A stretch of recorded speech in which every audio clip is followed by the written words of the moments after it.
Do you find yourself swept away by the constant change and turmoil around you? Whether personal or professional, these challenges can keep us from living a life of peace and productivity.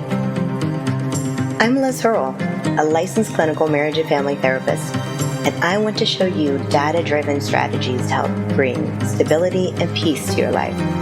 Welcome to the Anchored in Chaos podcast.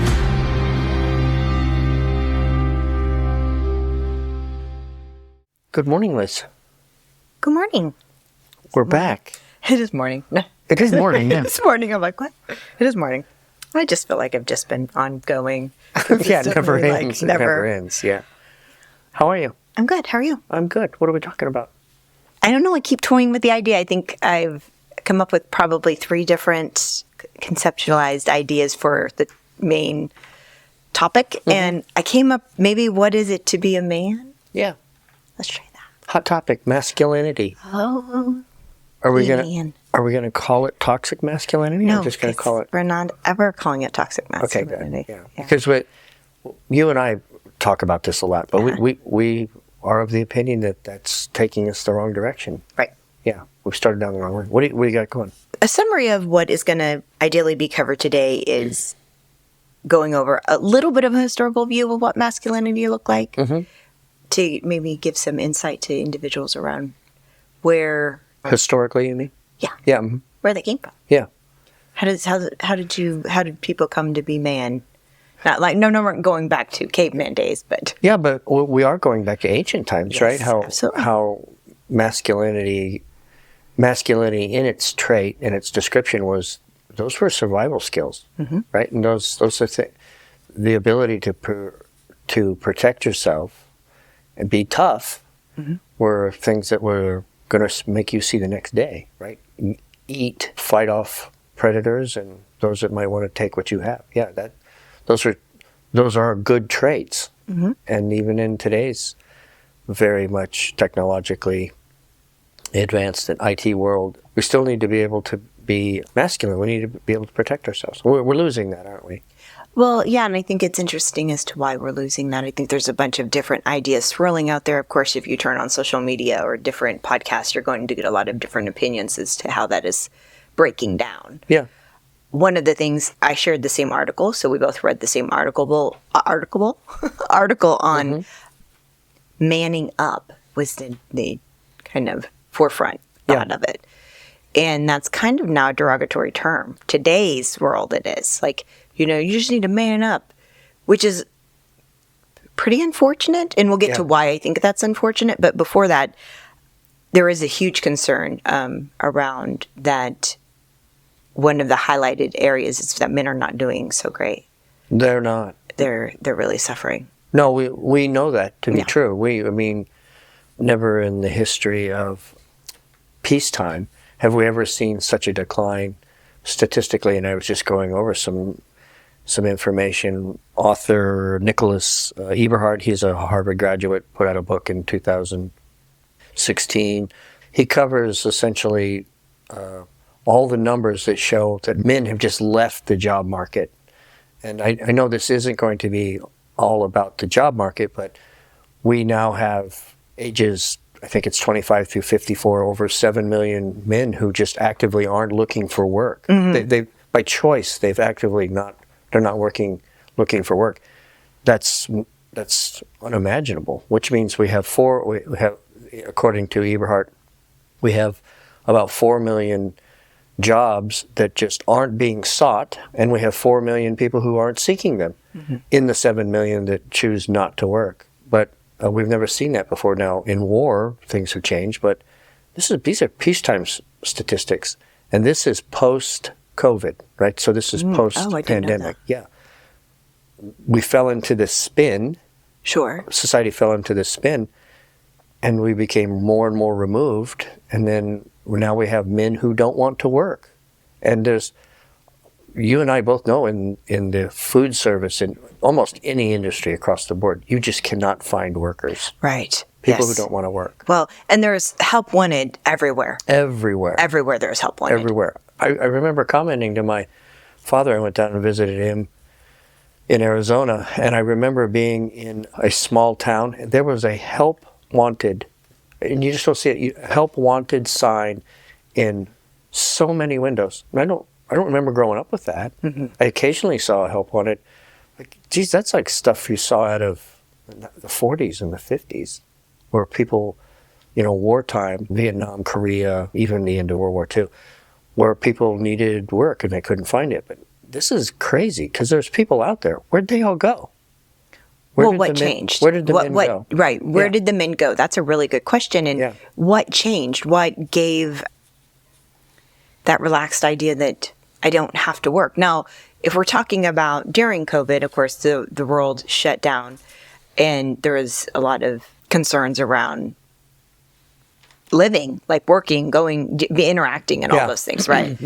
But as we were coming out of it, I don't know, that's a really good, I don't know if we've come out of it. Yeah, it's 2 years. Yeah. It was 2 years in, and we're still coming out of it. And you're right. I don't think the numbers, we're not back to where we were. And now the enabling people to stay home and stay remote, and I just don't think we have people who want to work anymore. If we know simply that if people can get paid and not have to work, what's the option? I'll get paid and not work. I'll take a little less and not work. That's shame. That's a shame. Well, how does the world survive if people don't work? Right. And I think that what you're talking about there is people going remotely. There's such a detachment from our social interaction. Sure. And men interacting with other men, because that's what we're talking about today. And where is your sense of driven accomplishment, success? Yeah. Where did that go? Why do you relax in that idea? It is. I mean, men do put a great deal of importance to their worth, right? And that's, men identify with the work that they have. And if they're not working, I don't think it's much of a challenge to say that their worth begins to flag, right? It begins to fail. And so to back up a little bit, going back to that historical, like that's exactly where I want to go. Go ahead. Like, how is this broken down, right? Yeah.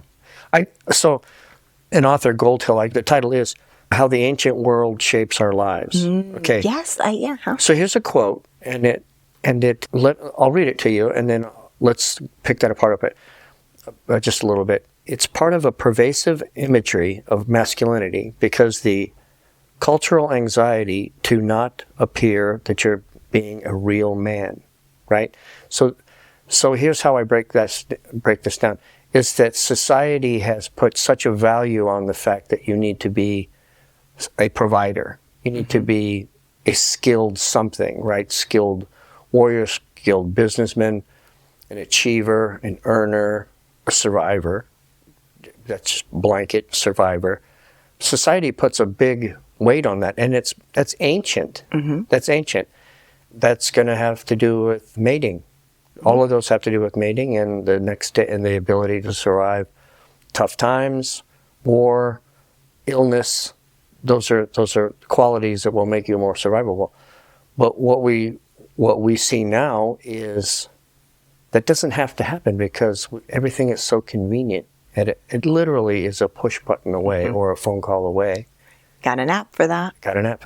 That's right. And that's what I think, this goes all the way back to ancient times. We know stereotypically the Spartans, those that they were almost this barbaric warrior, the Vikings, these warrior societies that went out and conquered.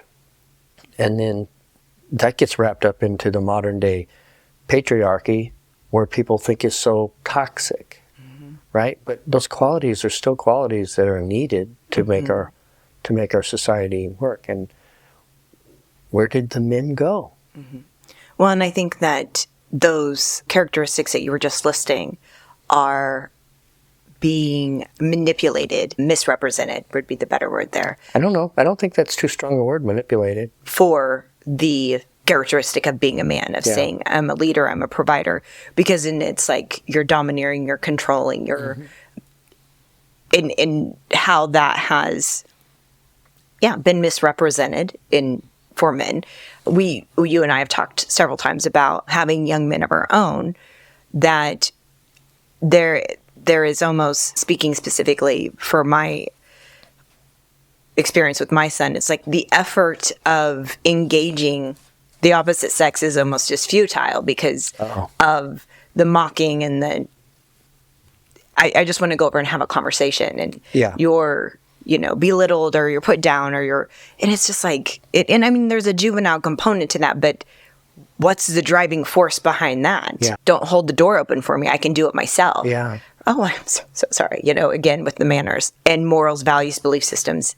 So it's like, I think there comes a point when men are like, we're just losing. We're just losing. Yeah. So. And what you just mentioned there brings to memory a Denzel Washington movie where he's an attorney, and he goes to speak to these young people, and he notices there's these women standing back there, and he says, "Why are you women standing when men are sitting?" So these guys start to get up, and the women go, No. If we want something, we'll ask for it. And he goes, "Well, I'm just being polite." And they go, "Well, I don't need your help." And they go, "Well, politeness chivalry and politeness doesn't have an expiration date. Why can't I this? And we don't need your help. We don't want your help. Who are you to us? Don't tell us what to do." That's a very strange posturing, isn't it? Well, it is, but I think that is kind of goes into what society-wise, we're driving young women to believe. Absolutely. I'm a strong component of independence in both young men and women. For sure. So it's more so that, you don't need a man mentality that's been going around. Yeah. You don't need a man. I'm like, we talked about that cute little reel of the dad trying to show how to change a tire. And he's like, I'm going to show you how to do this so you don't need a man. And she's like, no, I want a man. This guy is showing his two young daughters, I'm going to show you how to do this so that you don't need a man. Right. And the one daughter goes, like, no, I want a man. I want a man. He's all like, what? Yeah, I want a man. Yeah, I want a man. Okay. Uh-huh. But there is a difference between need and want. But that's right. Absolutely. That's right. That's right. So when kind of circling back there is that if young women are just driven to have such independence almost to offense of a young man being courteous, or I don't know, I almost want to say. Well, is it being recognized as being weak? No, that's That's the other side of it. Right. That's the other side of it. That's the other side. Is that a weakness to show? Is that weak to show that you have some sense of politeness, chivalry? I do remember that. I just remember a quote that there can't be equal rights as long as chivalry exists, right? There can't be equal rights if chivalry exists. So being good and being polite and being aware that other people maybe could use your help, open a door. And I know that the elderly appreciate it. I know that the people who might be physically challenged, they appreciate it.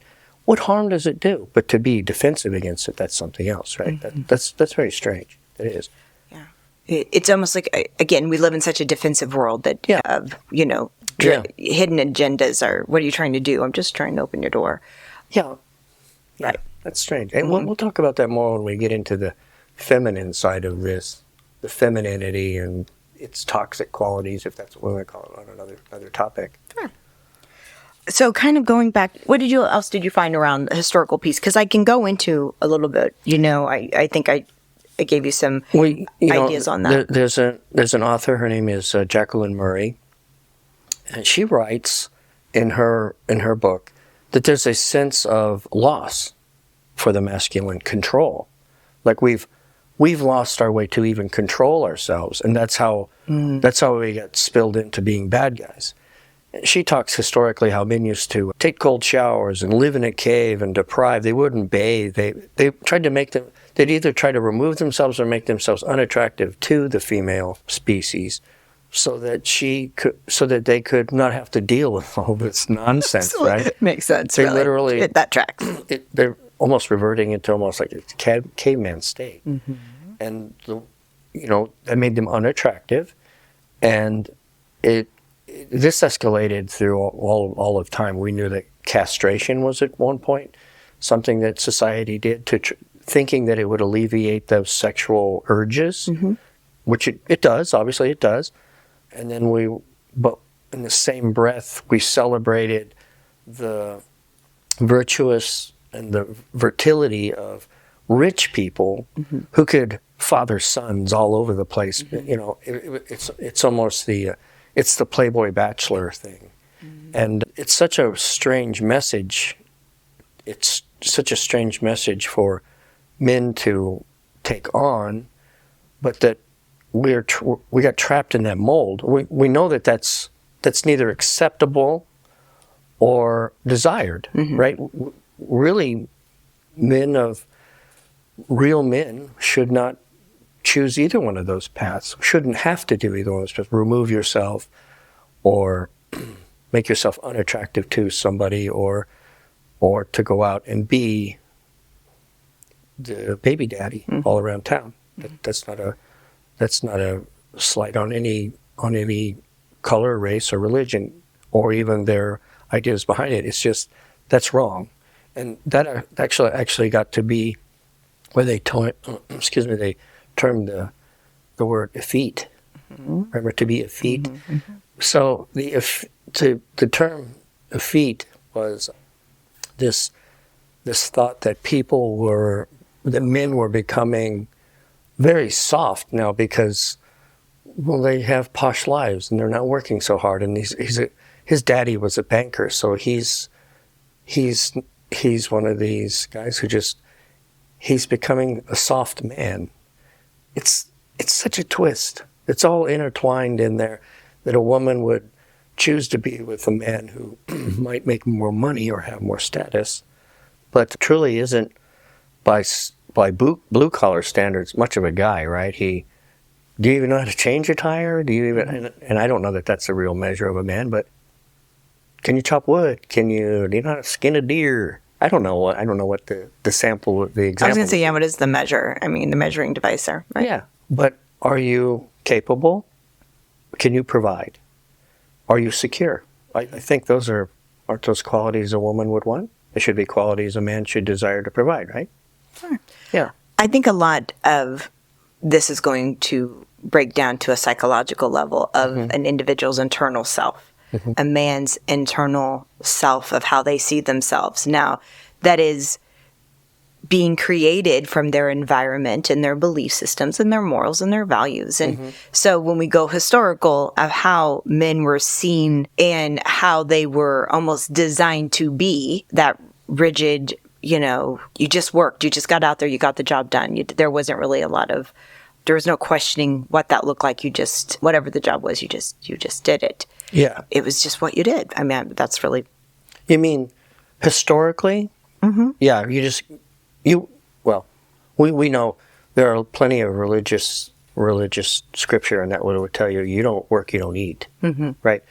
And wherever that notion comes from, or if it's even handed down, the fact is, if you can't provide, you will perish, or you become parasitic to your society. And then now this brings us full circle.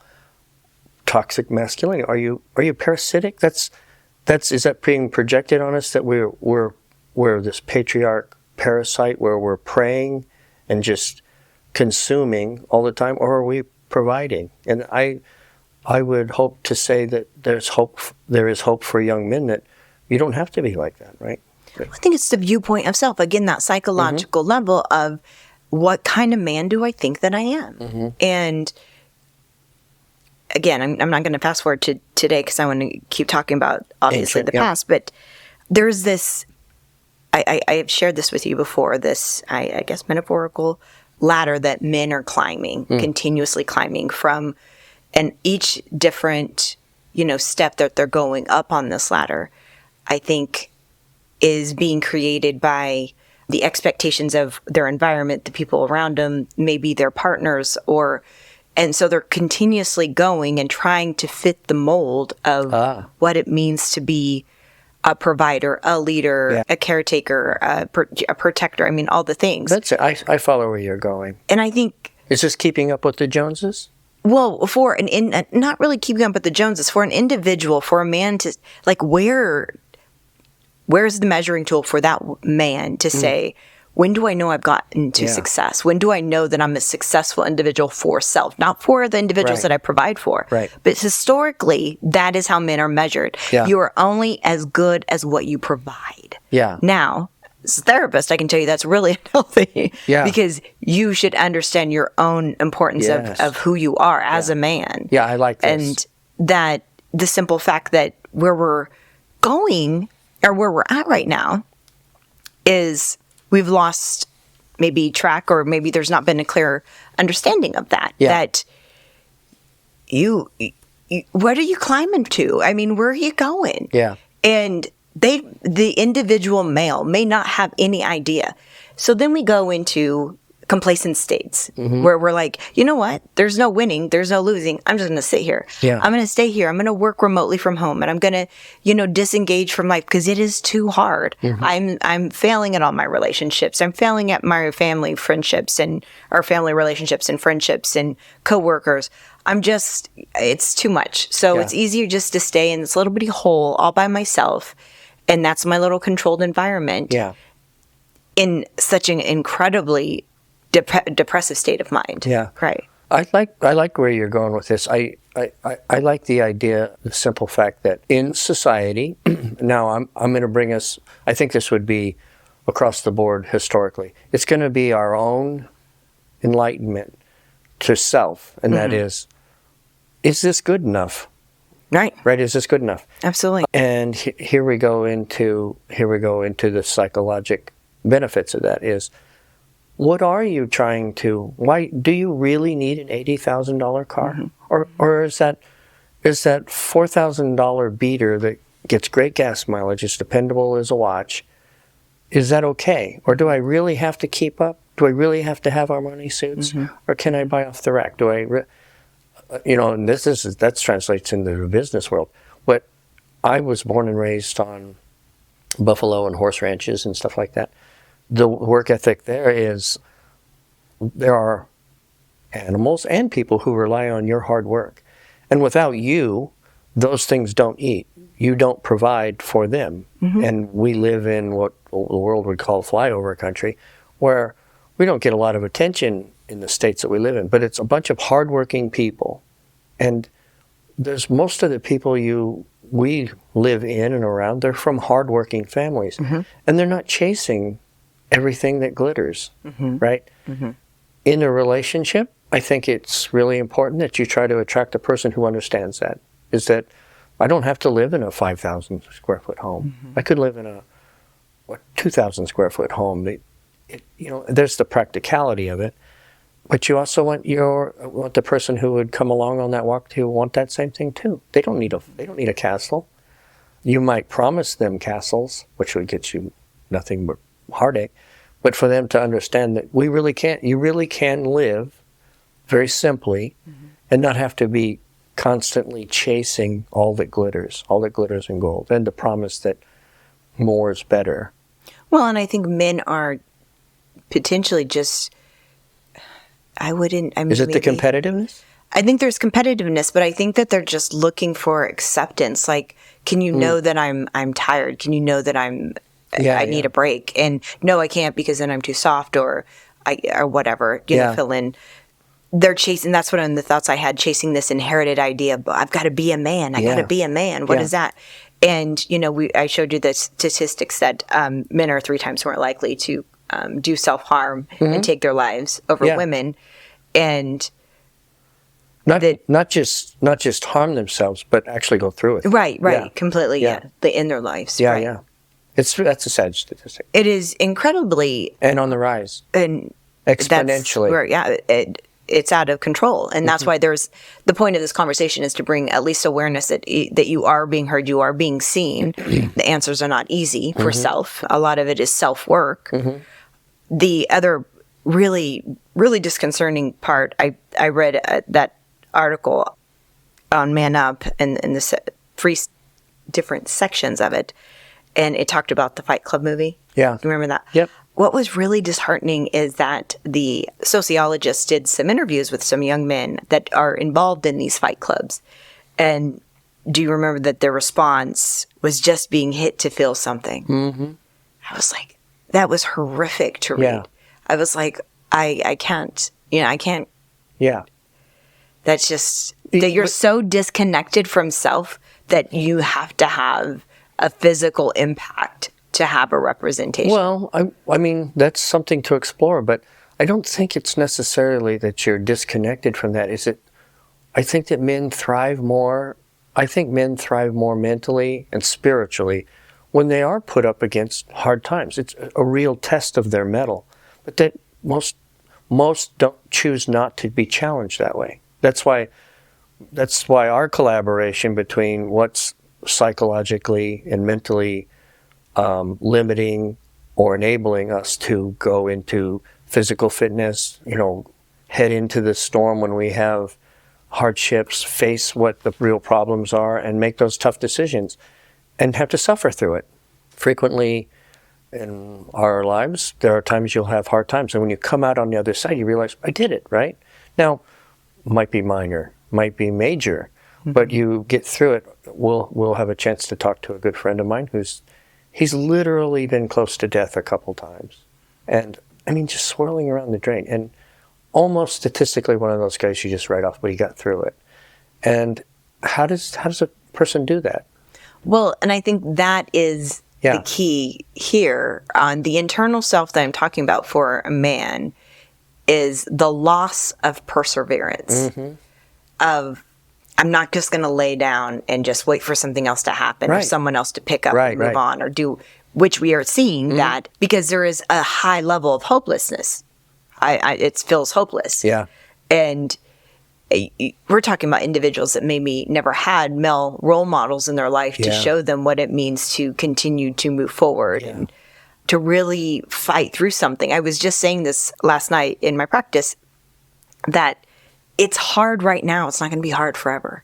And it can feel like it's going to be hard forever. It feels like when you are in the thick of something that is unimaginably overwhelming and depressive and you're just at the bottom of the barrel here. It's just the understanding of it is just for right now. Yeah. And if you can bring that idea in a little bit and say, all right, well, it's really awful right now. It's really awful. I'm not going to try and sugarcoat like, oh, it's just bad for now. It'll get better later. No, it's awful. Yeah. But how do you get to the better? Right. And I think that's where hopelessness and maybe societal views are absolutely playing a role because it's like, well, I can't make a right move here or I'm violating someone's space or I'm, doing something in some capacity that isn't acceptable. I like what you've had to say there and the challenges that we'll all face in life, big or small, long or short. The impact in our family, in our lives, and perhaps in our immediate and extended families we can only do this day by day. And if we're trapped in the past and just so anxious about the future, that can just be devastating and just wipe you out. I would only tell people, male or female, is day by day. Make the best decisions you can day by day and see if you can't gain some ground on this and then battle through the storm. And when you come out on the other side, there's great reward.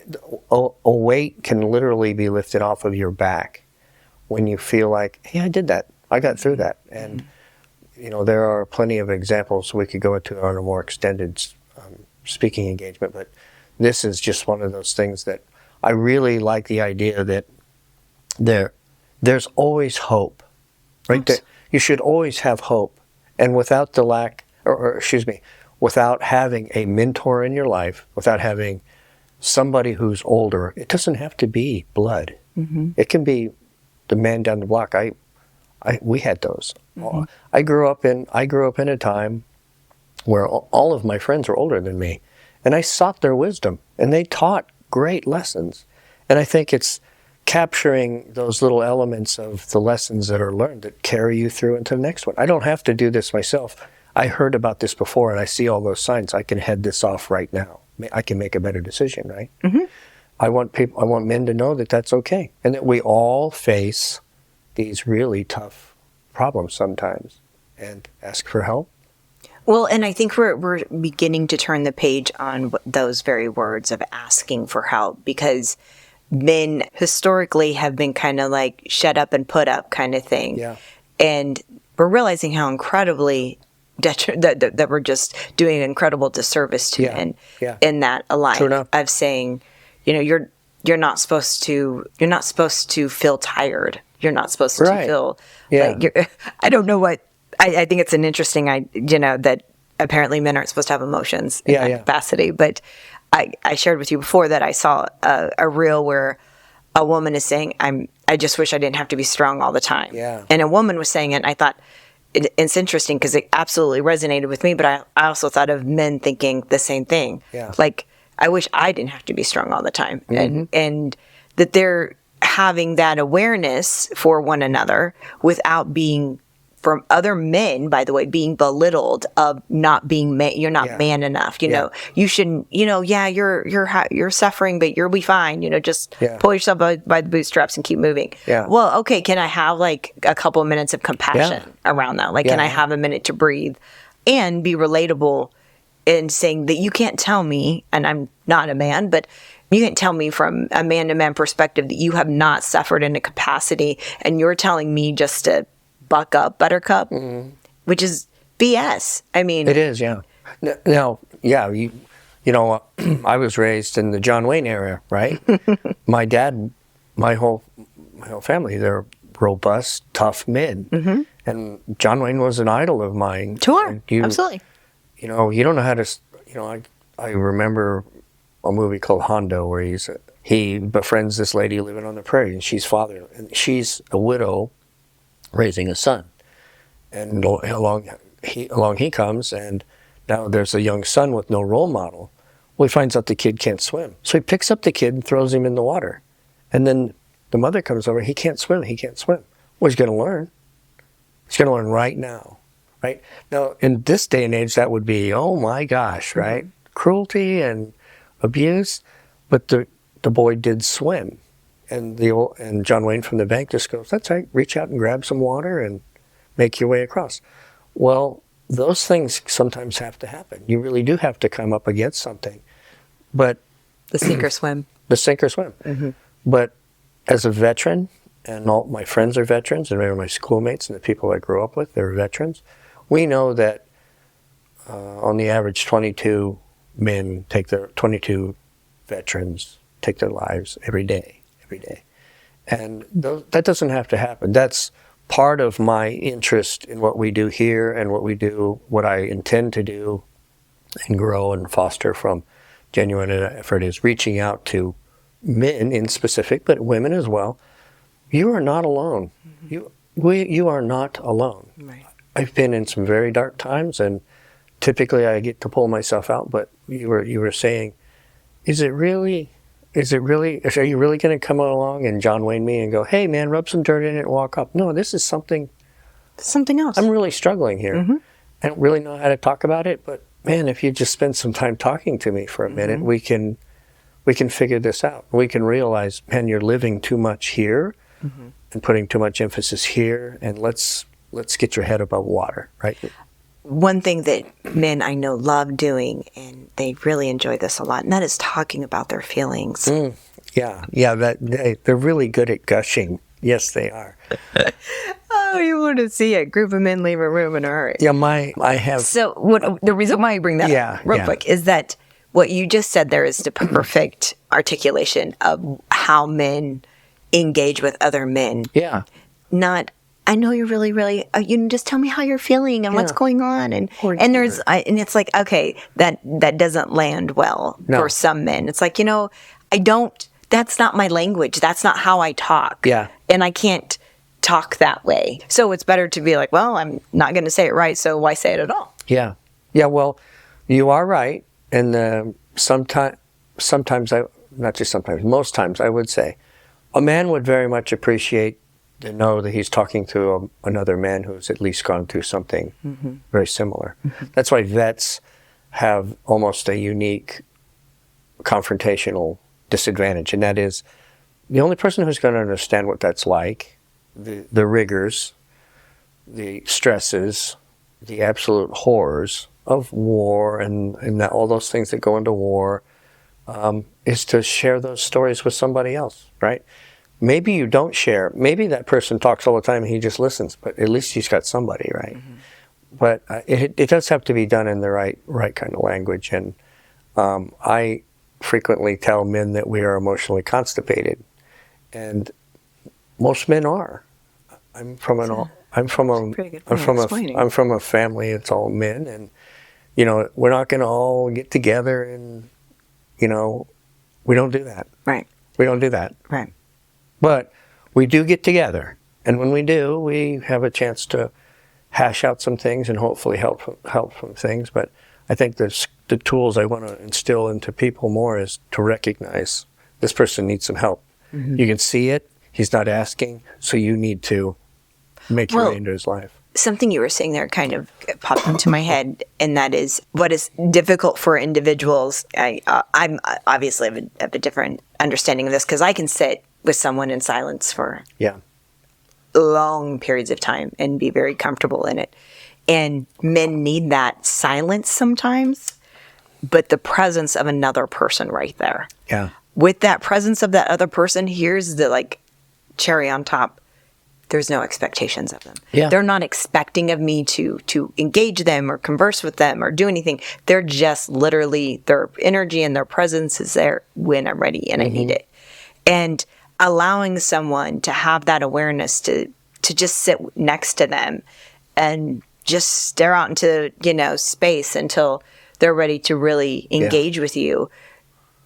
You get to hold something for them right there during that time. Yeah. You don't know the work you're doing, but you're doing immense amount of work in that time. Yeah. And sometimes people get there. You know what I like about that? That takes me back to the scene in Good Will Hunting when Robin Williams and Matt Damon, and there's an issue there.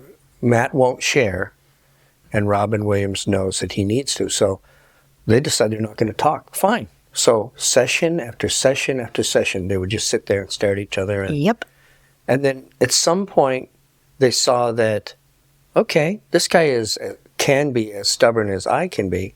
And then they just start talking.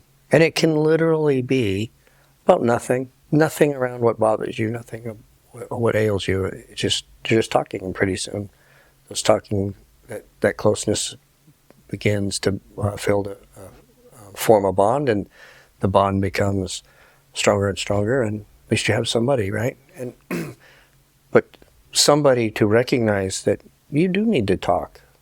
Be that man, right? If you are suffering, know that you are never alone. There's somebody like you out there just like that. Be that person for him, and he'll be that person for you. You'll see you receive those rewards whether you want to or not. They come back. You cast it out, it'll come back. You watch. That's the hope, right? Yeah, it is. So I'm going to talk about this article that I read. I think, and I shared this with you, depicts Dr. Jordan Peterson's words a little differently because he has a very, I would say, direct view of what men should be doing today, right? Sure. And is very vocal about that. Sure. And you and I both agree with his line of thought. Sure. Where I think that gets misunderstood or misrepresented yet again, I've now read books and seen many, many different articles and reels of the fact that Jordan Peterson has the ability to have an immense amount of compassion for the people that he sees. And he's so misunderstood. And I think there is such a incredible, like I said, misrepresented, because he is talking about that men, one of his statements that was kind of being pulled apart, have to be driven into being organized, competent, confident, capitalist. That's the idea. Like they should be a driving force towards their success. And of course, everyone pulls apart his ideas of knowing the monster within. Right. And it's horrific to think that men should carry these monsters. It's ridiculous to think that they don't. Yeah, well... I mean, we talk at length about this. Yeah, and so on both sides of this, as we were talking about the suffering of where men are at today, to know, I mean, it's said that the demons we battle, right? And of course, men and women alike, and they're in different capacities, but specifically here, when I think that he's talking about knowing the monster within and how do you know that you're controlling it and it's not controlling you. Yeah, yeah. Right. While you were talking about that, it jumps into mind that the audience or people watching and listening might think that we're talking about weak men. Oh, We can be talking about incredibly strong men, incredibly well accomplished men. Their stresses are 10 times, right? Mm-hmm. I would venture to say I've sat down with strong men. Part of their silence is because they're suffering. Mm-hmm. And I don't know how, that's a very individual type thing, but to reach those people and to form some type of communication that allows that person to let them blow off some steam is a benefit to them, a huge benefit to them. But what you were saying more to the point is we all are broken, for heaven's sakes. And we all absolutely every one of us needs to have a chance to get some stuff off our chest and have at least think that somebody else cares and we're not alone. Mm-hmm. And I know I went down a rabbit hole just a little bit here, but it just dawns on me that you can be incredibly strong and be suffering. And when we hear people like Jordan Peterson, who can come off as being so abrasive, is speaking the truth. Mm-hmm. It's just perceived as that rigid. Yes. You're not compassionate. You're not considerate. Yeah.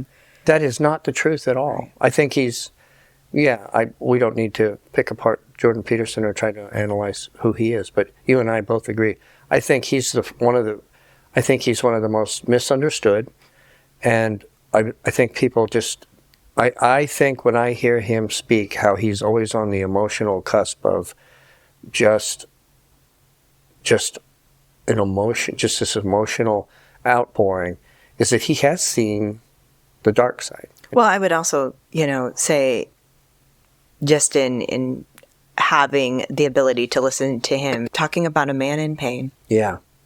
I think that is incredible, that this is a man in pain that holds a lot of information and a lot of exceptional knowledge. All of that comes with a huge price. Yeah. And see, we're talking about one of the most premier intellects in the world now. Right. Mm-hmm. In the world. Mm-hmm. It's clear when you hear him speak that he is tortured in some way. And then when you were talking about men in general, about suffering and that everyone's hurting, there's no demographic, there is no race, there is no age. When we talk about men or economic, it does not matter what amount of money you make or what title you hold or what you do. Mm-hmm. Everybody has a level of pain. We are all suffering. Broken. And that suffering is just being muffled or not seen or overlooked. You've heard me say, just because you do something well, just because I can pick that up, doesn't mean it's easy. Just because I do this job every day doesn't mean I want to. Right.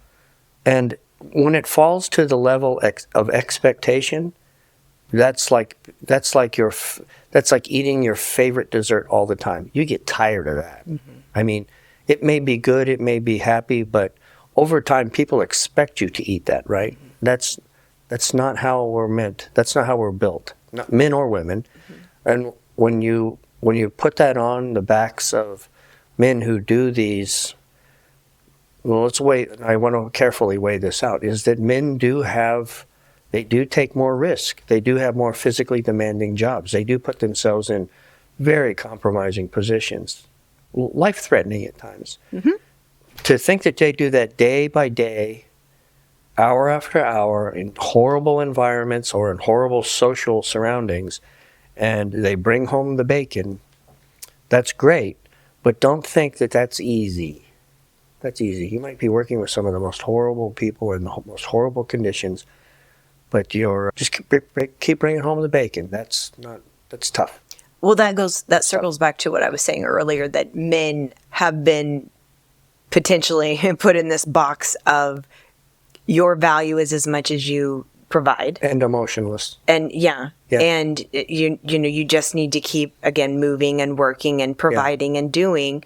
And that idea is just so incredibly abusive to an individual, to have to live in that state of mind all the time. Yeah. That I'm only as valued as much as I give. Yeah.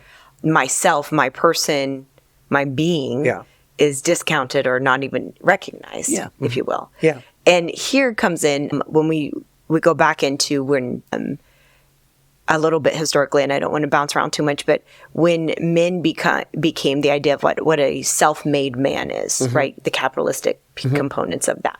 And, where there is a competitiveness to it now.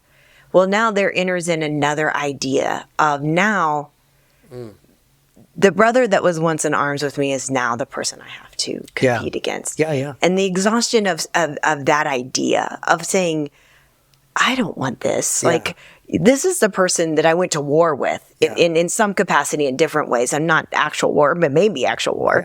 Yeah. And now this is the person I'm competing against. Yeah.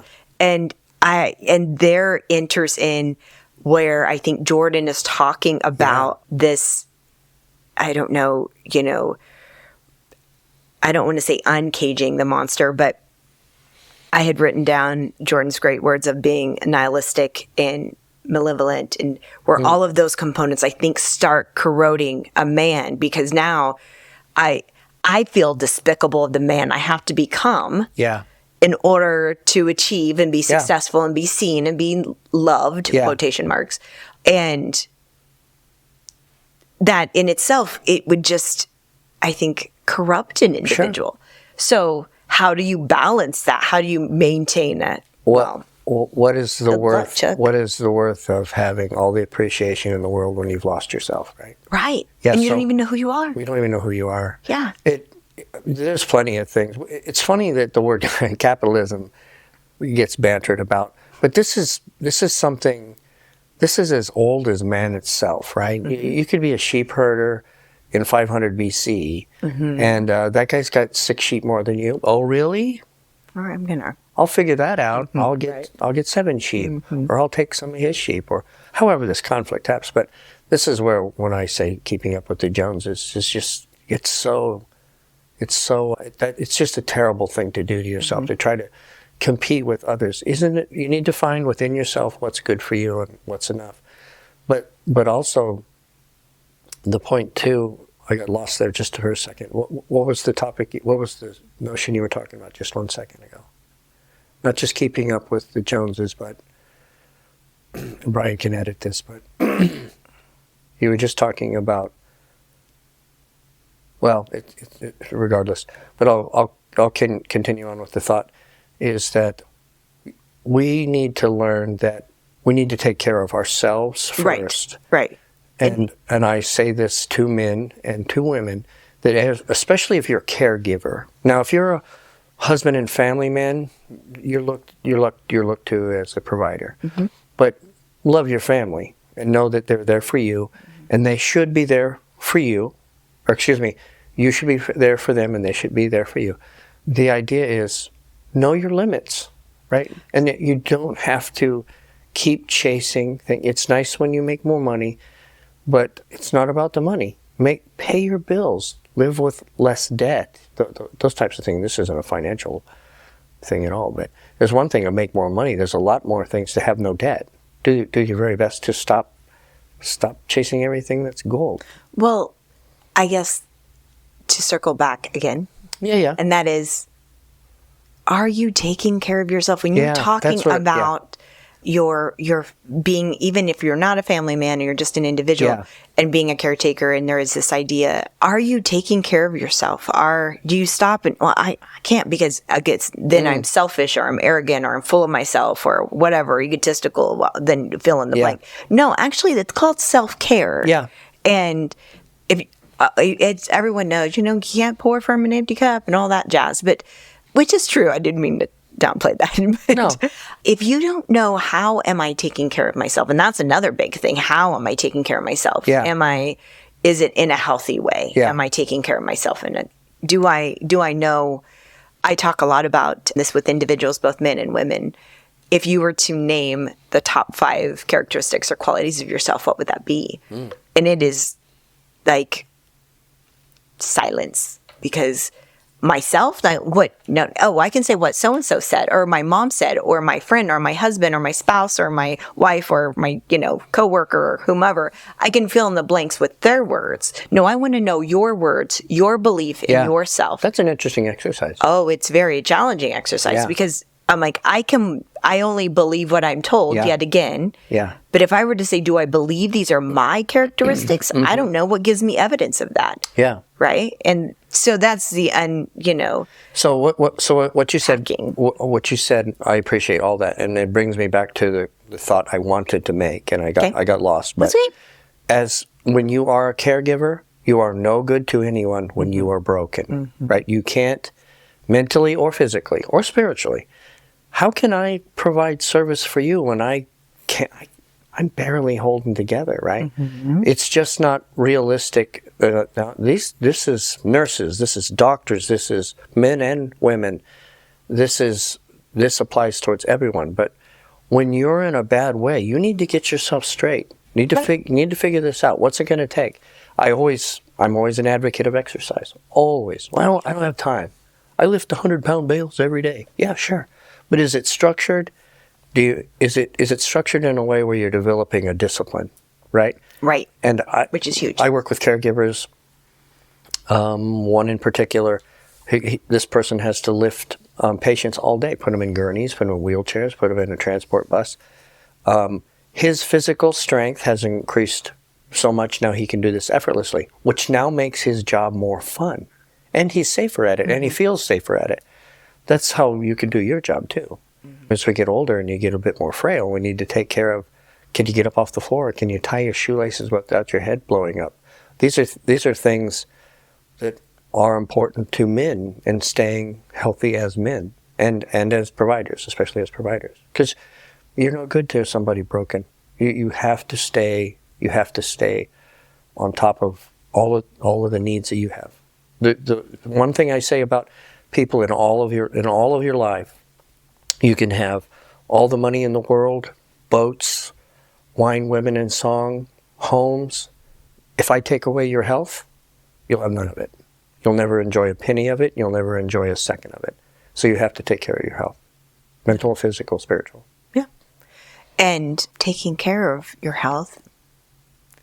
One of my closing ideas, and I shared again, is that I came up with, how are you shaking hands with the internal parts of yourself as a man? Yeah. Do you know all the internal parts of yourself? What have you hidden away for years? What have you neglected? What have you denied? And now that you really need to take a minute to take stock in all that you are.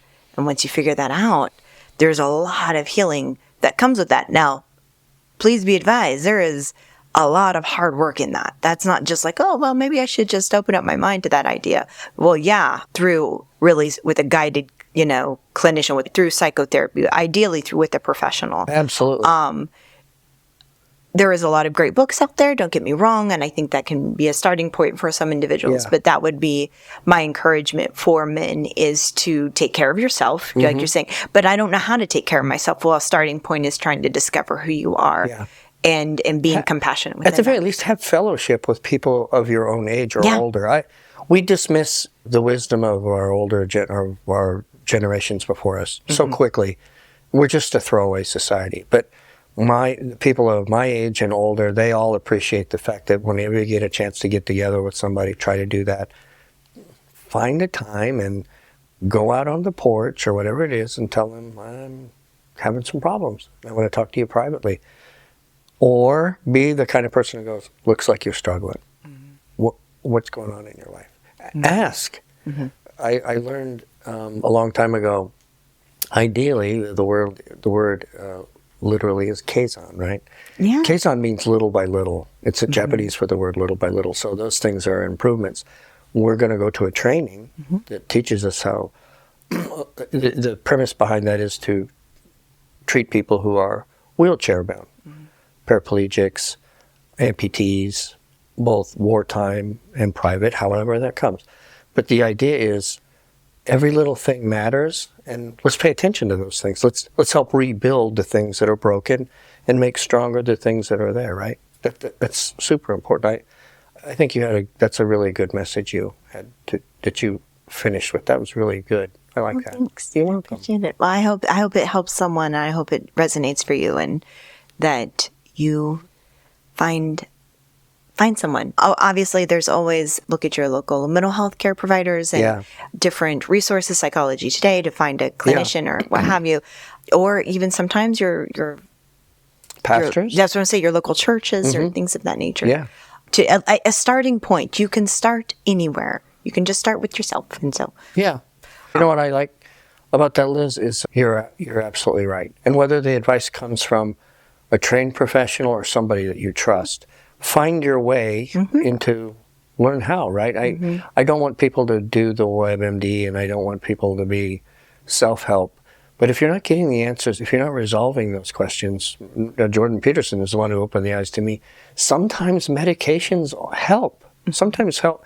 They really will help take the edge off. And then I wouldn't be doing what I'm doing now if I didn't believe in it. And I've been very blessed in my life and been surrounded by really strong people and great male role models. But I just want people to know that we are all broken, and we all need the help of others. And find it, ask or provide or both. Right? Yeah. that was pretty good. I just wanted to make sure people take care of themselves. When I ask you to take care of yourself, take care of yourself. Absolutely. And I say that all the time, but this is more, definitely be compassionate towards yourself and just take care. I mean, and when you say take care of yourself, it's like there's such a level of compassion to that I'm sure no one is giving themselves, specifically right now, since we're talking about men. Yeah, I don't think you probably let yourself off the hook nearly enough. Yeah, that's true. That's good advice. So, take care of yourself. Thanks for having me. All right, we'll see everyone next time. That's right. What's our next? What do we have coming up? What are our topics coming up? See, put me on the spot. We're going to talk about femininity too. Yeah, we are absolutely going to talk about femininity and the importance of that, as well as what young women are facing today and the challenges and areas of anxiety and depression in that category. You know why we're talking about therapy? We're actually going to talk about AI too. Yes, AI is coming up. Yeah, AI and its affordability or availability to people who are maybe you don't think you need to speak to somebody. Maybe you're a younger tech savvy and you want to find an AI help, whatever that is. We're going to talk about that too. But yes. Like, share, comment, do all that you can. If you write a review. Yeah, please. Yeah, this is all interest driven, and I love the opportunity to talk like this. I think it's fun, and I know Liz does too. So we learn something all the time. We're talking about all the time. We're learning to maybe write down those things that sometimes some real gold nuggets fall out of the chicken, and you want to write that down, but whenever we have a chance to talk, that's why when we have a chance to talk during our forums, our Mind Meld forums, that's your chance to engage with us. Yes. Right. So just a little plug for the Mind Meld, right? When the Mind Meld forums begin, it'll give an opportunity for you to interact. Join at $15 a month. It allows you at least 2 different topics per month and 2 different time frames for each topic. You could do 1, you could do all 4, but it breaks down to just a couple bucks per session. But if that's interest driven and that takes off, that'll be fun. Yeah, I look forward to it. I look forward to it. I do. Thanks, Liz. Thanks. You Thanks, bet. guys. Bye, guys.